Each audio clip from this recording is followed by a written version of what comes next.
Welcome back. In our last video, we took you through the start of our kitchen and dining room renovation.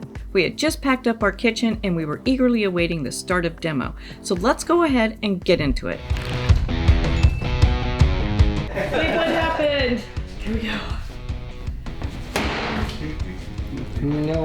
It did nothing! No. Oh my god, how is that possible? After my failed attempts to do some sort of damage to our cabinets, the contractors made quick work out of dismantling the rest of our kitchen. In the home reno shows, you always see a couple swinging a sledgehammer at a wall or a cabinet. But that's not the way it really works, at least here. Instead, they remove the cabinets by sections and then take them out to the dumpster. By the end of the day, we were walking around an empty space. We spoke with Jessica Mihalisko, Director of Operations at Slate, and she gave us pointers on how to prepare for a renovation. First things I tell my clients to do is when they are packing up their existing kitchen to make 3 categories. Okay. The first category is going to be things that are going to go into your new kitchen. Things that you want to save, that you love, nice. that you're just going to store and you're not going to see for, a few months. So this is a culling process at the same time. It is, absolutely. Okay. Because you are also let me go to box number 3 is the stuff that you're going to get rid of, right? Like everybody's kitchens have things that they don't use. Who, us? Yes. No. You know that can of beans that's been in the back of the pantry for 20 years? Yeah. No, not 20 years, but yeah, so clean out your kitchen at the same time. Mm-hmm. It's a really good spring cleaning, even though it might not be spring. Right. Middle box is stuff that you're going to need during your remodel. Right. So that could be things like 2 plates for every home, everybody that lives in the home, 2 cups, some utensils, storage containers I think are always great so that you can put away food and then microwave it if you need it. Right. Small appliances are key. Yes. Definitely preparing those things in advance and cleaning out your kitchen, taking some time to figure out what's going to help you through the remodel. Exactly, yeah. Number 2 is setting up a temporary kitchen. So we will always take the refrigerator that you use, or that your current refrigerator, and move it into a space outside of the construction zone. So we can set up a little temporary kitchen for you, like you've done. Also set up some countertop, put your small appliances on there. So your coffee maker, your air fryer, your crock pot, pressure cooker. Those are all items that are going to be key to eat. Yes, Instant Pot. Yeah, Instant Pot. Well, an Instant Pot. Also, the liners, the plastic liners that you can use so you don't have to do any cleaning, because yeah, that's a good point. Yeah, you're not gonna have a sink. Right, unless you use the bathroom that's a pain. And that's, gets the job done. That's on my list too, is figure out a place to be able to wash your dishes, because you're gonna have some no matter what. Even if you do paper plates, even if you do plastic spoons, you're still gonna need to wash things sometimes. Yes. So get a drying rack and either decide, hey, like if you've got a powder room close by or another bathroom, is it the sink? Is it the tub? Like, it's a little bit weird, but you gotta do what you gotta do. It's a short period of time and you'll make it through. Exactly. The one thing we noticed when we were doing this is we kept losing spoons. Spoons just vanished. I don't know where they went. Spoons and cups were just gone. So it was just I guess we weren't very organized in putting them back, so definitely put your utensils back when you're done with them. Tips from Nancy, get a lot of spoons. Yeah, just use spoons, a lot of extra spoons. And then other things that are important to do just to prepare for your remodel is setting aside a space that is like the safe zone, the clean zone, where you can go and relax, and that is your haven away from the construction. Right. Because to be sure, we are in your business. Yeah. Like, kitchen is the heart of the home. It is. And when the heart of the home is under construction, things can get a little bit tense. You know?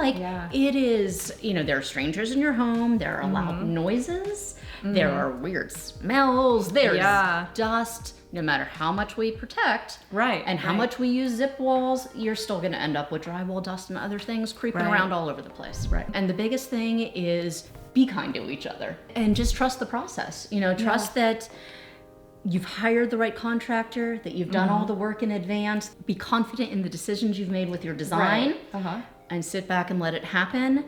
And even though the process does have its ups and downs, it has its days that it is gangbuster in here and there's so much going on. And then there's the days that that not a lot is going on. Right. You know? But just know that there is a process and focus on the end result. Yes. And then if tensions do run high, you know, just take a walk. Chill out, go have a coffee. And then it is all temporary because in the end, you have a beautiful kitchen that you've been waiting, you know, that you've been planning for and dreaming of. All the things you've been wishing for and all the things that made you crazy about your house are finally getting, you know, taken care of. We were able to follow the process on Coconstruct, an online construction portal where we can keep up to date on our project. The site has our schedule, messages, a job log, photos, and files. With demo done, it was time for plumbing, gas, and electric to step in for rough ends. The electrical team had our overhead lighting working by the end of the day. Look at this. Look at all these cabinets. A little sneak peek. Good morning from our newly painted kitchen. Yes, it is coming along. Today, cabinetry install starts, and that's what's in the middle of the kitchen right now. We are looking forward to that. I would say we're about halfway through the project, maybe.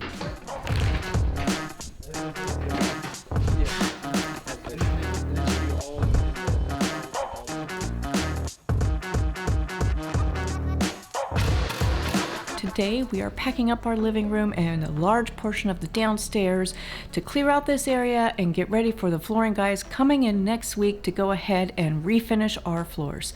So they have been trashed by dogs and cats over the years, which is fine because we love our animals, but we do need to get rid of everything in here to give the guys plenty of room to work. So let's go ahead and get to it. You're not filming it yet without my permission, dude. You don't have to sign a waiver. I do. No, you don't. I do. You don't.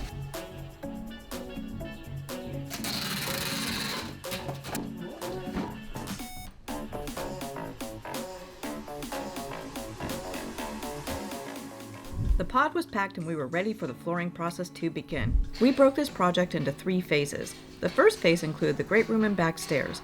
The second phase included the downstairs office, hall, front room, and second upstairs bedroom. The final phase included the kitchen, dining room, front stairs, and upstairs office. While we talked about plans and expectations with Peter Meyer, the crew sanded a section of the floor, blocked out 4 squares, and applied staining samples. We took a look at 2 stains, a whitewash and a pickled oak. We also looked at a water-based and oil-based finish. Oil-based finishes bring out richness in the wood, while water-based finishes mute it and result in a blonder wood. Then we talked about shine levels. Most people are getting away from the higher gloss. Satin is what 90% of people go with. We settled on a water-based satin finish in pickled oak. Once decisions were made, we pieced out to get some work done and came home to these amazing floors. Good afternoon. It is Friday, March 24th, and today they're just about wrapped up the floors and they will have them completely done tomorrow, and then we just have to wait to walk on them. And countertops came in today, so they're installing those and they look so good. I am just super excited and we are coming close to the finish line, people. It's almost done.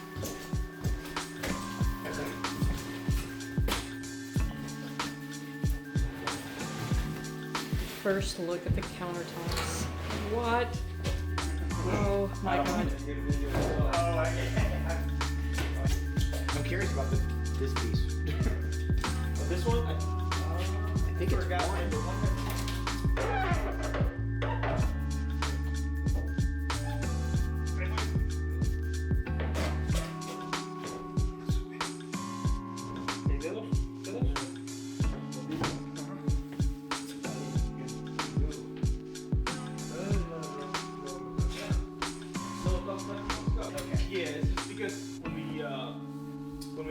Next up was tile. This was really the week of big changes.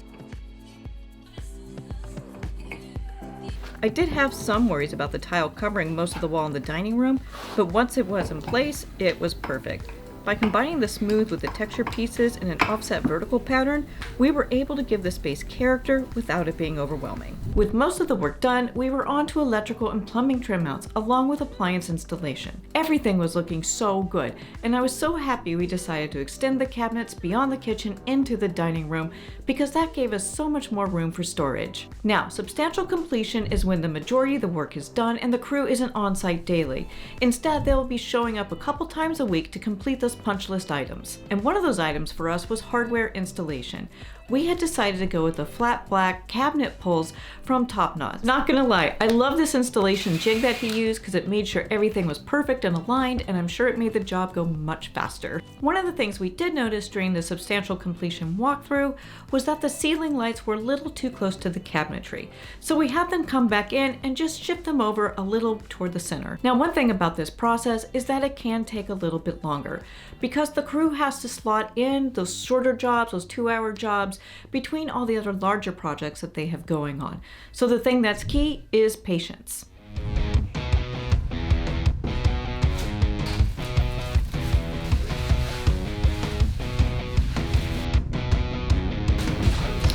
Look what's arrived! We're so excited!